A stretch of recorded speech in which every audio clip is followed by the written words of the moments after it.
हाय दोस्तों, मैं वेद प्रकाश मिश्रा मार्तंड प्रभात न्यूज़ की तरफ से आप लोगों को काम करता हूं। दोस्तों, जैसा कि हम लोग जानते हैं, कोविड-19 वायरस इस समय पूरे विश्व में सभी को अपने आगोश में ले चुका है और इसकी कोई वैक्सीन अभी तक अवेलेबल नहीं है। हमारे देश के साइंटिस्ट, हमारे देश के आदरणीय प्रधानमंत्री मोदी जी अपने सूझबूझ से बहुत समय पहले समय से चेत गए, इसलिए अपने देश में अन्य देशों की अपेक्षा संक्रमित लोगों की संख्या कम है और भी कम होती, लेकिन जो तबलीगी जमात से जुड़े लोग हैं वो अपने कर्तव्य का पालन सही ढंग से किए नहीं।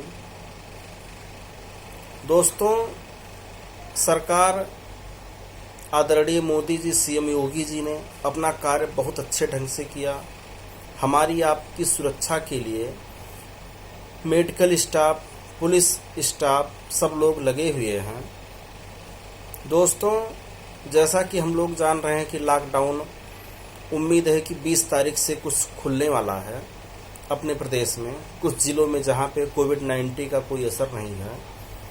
दोस्तों, मेरा ये वीडियो बनाने का उद्देश्य बस इतना ही है। कप्तानगंज मार्केट के हमारे कई भी और बस्ती ज़िले के कई सम्मानित प्रतिष्ठित व्यवसायियों ने मुझे फ़ोन करके बताया कि सरकार आदरणीय मोदी जी, सीएम योगी जी जो आदेश दिए हैं, हम उसका पूरी ईमानदारी से, निष्ठा से पालन कर रहे हैं। हमारी दुकान पे जितने वर्कर्स रहते हैं, जिसके यहाँ जो कैपेसिटी है, चाहे जिस प्रतिष्ठान में, चाहे बड़े बड़े माल में, चाहे जिस शॉप में, कि आप लोग अपने वर्कर्सों का पैसा मत काटिएगा जितने दिन काम नहीं हो रहा है। हर व्यक्ति एक दो लोगों को गोद लेके अपना समझ के निस्वार्थ भाव से गरीबों की सेवा करे। गरीबों की सेवा सबसे बड़ी सेवा है और जिसके भी स्तर से जो भी हो सकता है लोग फॉलो भी उसको कर रहे हैं। लेकिन व्यापारी बंधुओं ने एक समस्या कही कि जैसे हम लोग जान रहे हैं ऑनलाइन शॉपिंग को छूट दी गई है कि 20 तारीख से वो लोग अपना प्रोडक्ट ऑनलाइन आप अपने घर मंगवा सकते हैं। दोस्तों, मैं आदरणीय मोदी जी और सीएम योगी जी अपने ज़िले के डीएम आशुतोष निरंजन जी से अपील करता हूं, आप ये बताइए हमको कि सेवा करने के लिए हमारे व्यापारी भाइयों ने, जितने भी विद्यालय के प्रबंधक हैं, सब लोग अपने कर्मचारियों को पैसा दे रहे हैं। जितने मकान मालिक हैं, सब अपने यहाँ जो भी लोग रह रहे हैं उनसे किराया नहीं ले रहे हैं। प्रधानमंत्री राहत कोष फाउंडेशन में लोगों ने बढ़ चढ़ के हिस्सा लिया और काफ़ी अच्छा सपोर्ट भी मिला कि देश इस समय आर्थिक संकट से गुजर रहा है। सब लोग प्रधानमंत्री राहत कोष में पैसा भी दान किए। लेकिन दोस्तों, जितने भी ऑनलाइन कंपनी, चाहे फ्लिपकार्ट हो, चाहे अमेज़न हो, देश की इस संकट की घड़ी में एक भी पैसा किसी ने डोनेट नहीं किया है। और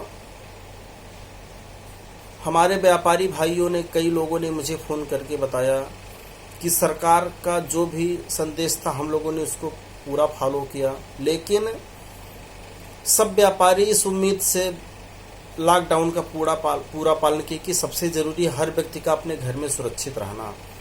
लेकिन मान लीजिए सबकी दुकान, पूरा देश लॉकडाउन इस समय है। इस उम्मीद से लोग हैं कि मान लीजिए किसी को TV, fridge, washing machine, inverter, battery चाहे जो लेना हो, आज नहीं तो कल जब दुकान मेरी खुलेगी कस्टमर हमसे लेगा। दोस्तों, पता चल रहा है कि यहाँ पे सब लोग अपने घर में पूर्णतः लॉकडाउन का पालन कर रहे हैं, दूसरे को भी एडवाइस दे रहे हैं। प्रधानमंत्री राहत कोष में जो भी हो सकता है डोनेट भी कर रहे हैं, चाहे सीएम मुख्यमंत्री राहत कोष में जो भी हो सकता है, जिसके स्तर से, चाहे राज्य कर्मचारी हों, चाहे केंद्र के कर्मचारी हों, जिस भी सेक्टर से जिसकी भी जो स्थिति मौके पर है, सब लोग डोनेट कर रहे हैं थोड़ा बहुत। पता चल रहा है कि जितनी कंपनियां हैं बाहर की, अमेज़न, चाहे फ्लिपकार्ट हो, लोगों को ज़रूर कम रेट पे सामान देती हैं, लेकिन क्या इनकी नैतिक जिम्मेदारी नहीं बनती है कि एक एक दिन में कई करोड़ का ये लोग व्यापार करते हैं। पीएम राहत फाउंडेशन में सिर्फ टाटा ही 1500 करोड़ रुपया डोनेट की है। क्या इन लोगों की लायबिलिटी नहीं बनती है कि कुछ देश के लिए, देश हित में पैसा डोनेट करें? मैं सरकार के जिम्मेदार लोगों से कहना चाहता हूं और मेरी अपील है, क्या अमेज़न और फ्लिपकार्ट के लोगों से ही सामान की आपूर्ति हो सकती है? हमारे ज़िले में, प्रदेश में जो भी व्यापारी लोग जुड़े हुए हैं, क्या वो सामान अवेलेबल नहीं करवा सकते हैं? इस पे एक बार पुनर्विचार की ज़रूरत है। और दोस्तों, इस कोविड-19 वायरस का असर आप लोगों ने देखा, पूरे देश में, पूरा विश्व लॉकडाउन है। बहुत कुछ सिखाने को दे दिया है हम लोगों को। पता चल रहा है कि ऐसी स्थिति आज तक किसी के सामने नहीं आई थी। इतना बड़ा लॉकडाउन कभी हुआ ही नहीं था पूरे विश्व में। तो हम ये चीज़ लोगों को पता चले कि हमारे अगल बगल के लोग ही एक दूसरे का सपोर्ट कर सकते हैं, एक दूसरे की मदद कर सकते हैं। कोई बाहरी आके यहाँ कुछ करके नहीं जाएगा। तो दोस्तों, मेरा कहने का उद्देश्य, और पूरे कप्तानगंज मार्केट के जितने व्यापारी बंधु हैं, सबका प्रतिनिधित्व करते हुए मैं ये बात पूरे ज़िले में, प्रदेश में, राजधानी में सबसे कहना चाहता हूँ कि जिम्मेदार अधिकारी इस पे पुनर्विचार करें और ऑनलाइन शॉपिंग को ना बढ़ावा देकर जो हमारे अगल बगल की, जिसके यहाँ जो भी प्रतिष्ठान से जुड़े लोग हैं, उनसे ही सामान की बिक्री करवाई जाए। और यही मेरा उद्देश्य है।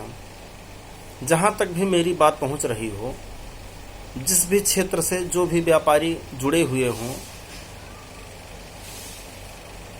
अगर आपको लगता है कि ऐसी पहल होनी चाहिए, तो दोस्तों, मैं अपने चैनल के माध्यम से ये चीज़ सरकार के सामने रख रहा हूँ। बस आपके सपोर्ट की ज़रूरत है। इसी आशा के साथ मैं अपनी बाड़ी को विराम देता हूँ। और दोस्तों, आपसे अपील है कि मेरा YouTube channel Ved Prakash, last में आप लोग लिखेंगे MISHA, इसमें R नहीं है। उसके पीछे जो मेरा उद्देश्य है, मेरा व्यक्तिगत अनुभव है, वो ये कहता है, जैसे वेद प्रकाश मिश्र के नाम से पूरे हिंदुस्तान में कई करोड़ हमारे भाई हैं, हमारे दोस्त हैं, लेकिन ये गलती करने वाला मैं हिंदुस्तान का पहला व्यक्ति हूँ। और उसके पीछे मेरा उद्देश्य यही है कि आप लोग अगर वेद प्रकाश इंग्लिश में लिखते हैं और लास्ट में MISHA लिखते हैं, तो आप हमको ही पाएंगे। और हमारी इस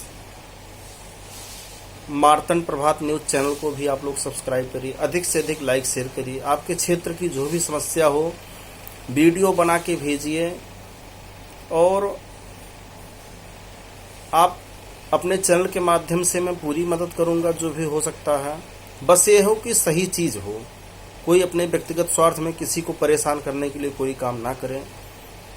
मैं इसी के साथ अपनी बाड़ी को विराम देता हूँ। आप लोगों को प्रणाम करता हूँ।